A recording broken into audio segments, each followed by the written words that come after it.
নমস্কাৰ মই শ্ৰী ক্ষীৰোদ মুদৈ আজি অন্য এটা ভিডিঅ' লৈ আপোনালোকলৈ স্বাগতম জনাইছো। ভিডিঅ'টো আৰম্ভ কৰাৰ আগতে আপোনালোকক এটা প্ৰতিবেদন দেখুৱাই লওঁ আহক। আপুনি যদি মোৰ ব্যক্তিগত জীৱনতো চাই মোৰ বহুত বেছি হা সম্পত্তি টকা পইচা এইবিলাক লৈ হাবিয়াস মোৰ নাই। আমি ভগৱানক দিয়া বুলি কৈ থাকো।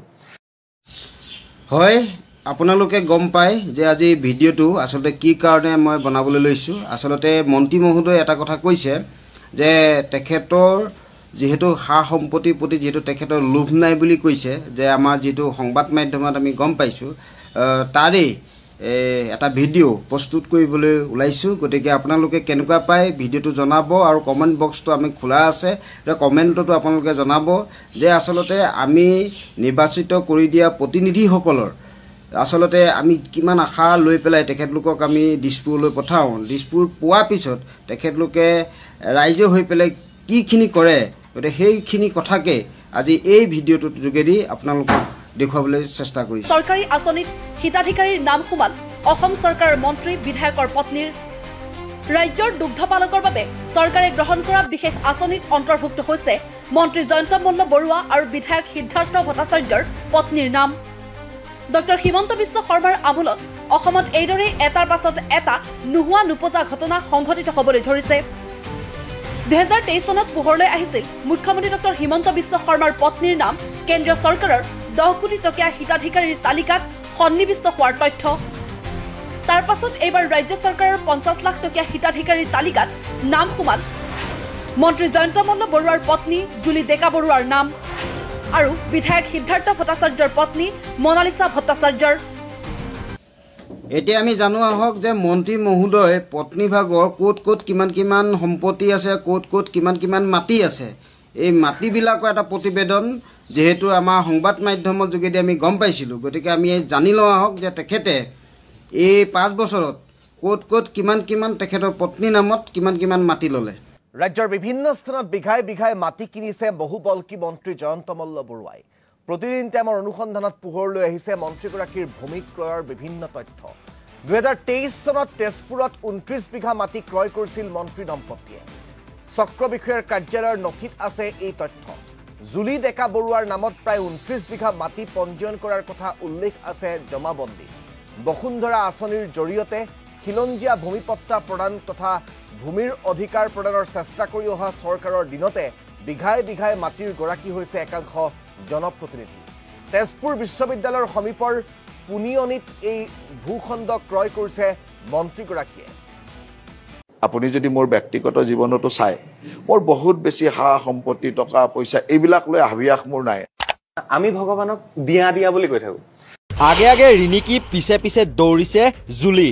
কোম্পানীৰ গৰাকীৰ পৰা ৰাজ্যৰ বিভিন্ন ঠাইত মাটি ক্ৰয়লৈকে মুখ্যমন্ত্ৰীৰ পত্নী ৰিণিকি ভূঞাৰ শৰ্মাৰ পিছে দৌৰিছে দাম্ভিক মন্ত্ৰী জয়ন্ত মল্ল বৰুৱাৰ পত্নী জুলি ডেকা বৰুৱাই। হয়, ৰিণিকি ভূঞা শৰ্মাৰ দৰেই জুলি ডেকা বৰুৱাই ক্ৰয় কৰিছে মাটি। একেদিনাই জুলি ডেকা বৰুৱাই ক্ৰয় কৰিলে 36 বিঘাকৈ মাটি।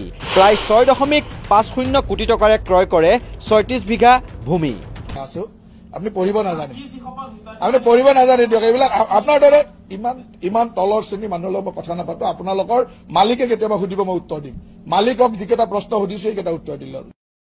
এই বিজেপি চৰকাৰখনৰ দিনত বিজেপি বিধায়ক মন্ত্ৰীয়ে যি ধৰণে তেখেতলোকে সম্পত্তি পাহাৰ গঢ়িবলৈ তেখেতলোকে যি প্ৰতিযোগিতাত নামিছে, আজি কি বিধায়ক কি মন্ত্ৰী কি তেখেতলোকৰ বিজেপি নেতা পালি নেতাসকলে যি ধৰণে লুণ্ঠন আৰম্ভ কৰিছে, এই লুণ্ঠন যদি এনেদৰে যদি থাকে অনাগত দিনত অসমৰ যিসকল উঠি অহা যিবিলাক শিক্ষিত নিবনুৱা আজি সংস্থাপন নাপায়, যিসকলে হাহাকাৰ কৰি ফুৰিছে, যিসকল কৃষকে নিজৰ জাৰ্চি ফাৰ্ম খুলি পেলাই চৰকাৰী ফালৰ পৰা এটকা পইচা সাহায্য নাপায়, যিবিলাকৰ আপোনাৰ জাৰ্চি ফাৰ্মৰ যিসকল গৰাকী তেখেতলোকে ভেটেৰিনেৰী ডিপাৰ্টমেণ্টলৈ গ'লে ফ্ৰীকে গাই গৰুক লগাবৰ কাৰণে এটা ভেকচিন ফ্ৰীকে নাপায়।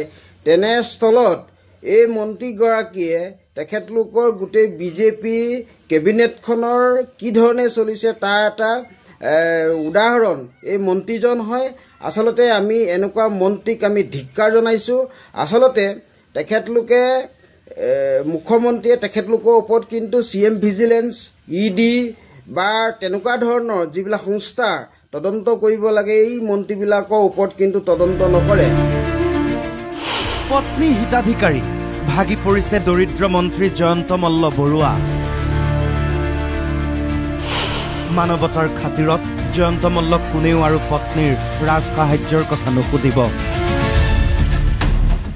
কাৰণ আজিৰ তাৰিখত অসম চৰকাৰৰ আটাইতকৈ সত্য শুদ্ধ নিকা দুখীয়া মন্ত্ৰীজনেই জয়ন্ত মল্ল। কলিজা কঁপিব, চকুলো সৰিব প্ৰজন্মৰ পৰা প্ৰজন্মলৈ যেতিয়া মন্ত্ৰী জয়ন্ত মল্লৰ কথা ওলাব। 100 বছৰ পাছত যেতিয়া ককাকে নাতি নাতিনিহঁতক ক'ব, আজিৰ পৰা শতিকা পূৰ্বে যেতিয়া নিকৃষ্ট ৰাজনীতিয়ে সমাজ গেলাইছিল, ৰাজনৈতিক নেতাৰ তুলনা যেতিয়া গৰু ছাগলীৰ লগত হৈছিল, কমিশ্যন নহ'লে যেতিয়া কোনো কামেই নহৈছিল, খিলঞ্জীয়াৰ ভূমি জলাশয় যেতিয়া একাংশ নেতা মন্ত্ৰীয়ে নিজৰ ভোগ দখলৰ বাবে আহৰণ কৰিছিল, ধৰ্মৰ নামত বিভাজনৰ ৰাজনীতি কৰি যেতিয়া নেতাই সমাজ ভাগ ভাগ কৰিছিল, টকা ক্ষমতা পাই যেতিয়া নেতাই গৰু গোসা নমনা হৈছিল, যেতিয়া কোনো নেতা টিভিত ওলালে 1000 ভোট একেলগে কমি যায় বুলি সতীৰ্থই কটাক্ষ কৰিছিল, তেতিয়াই অসমত এজন মন্ত্ৰী, অতিকৈ জনপ্ৰিয় মন্ত্ৰীয়ে দায়িত্ব পাইছিল। জীৱনত কোনোদিনেই কোনো বেয়া কাম কৰি নোপোৱা একমাত্ৰ মন্ত্ৰী। কিবা তেওঁক দেখিলেইতো কিবা চম্বলৰ ডকাইত টাইপৰ অলপ গুণ্ডা নিচিনা নালাগে জানো? তেওঁৰ গাত না শিষ্টাচাৰ আছে, না তেওঁৰ গাত কিবা মানুহৰ সেই ভদ্ৰতাৰ গুণখিনি মানুহে দেখিবলৈ পায়।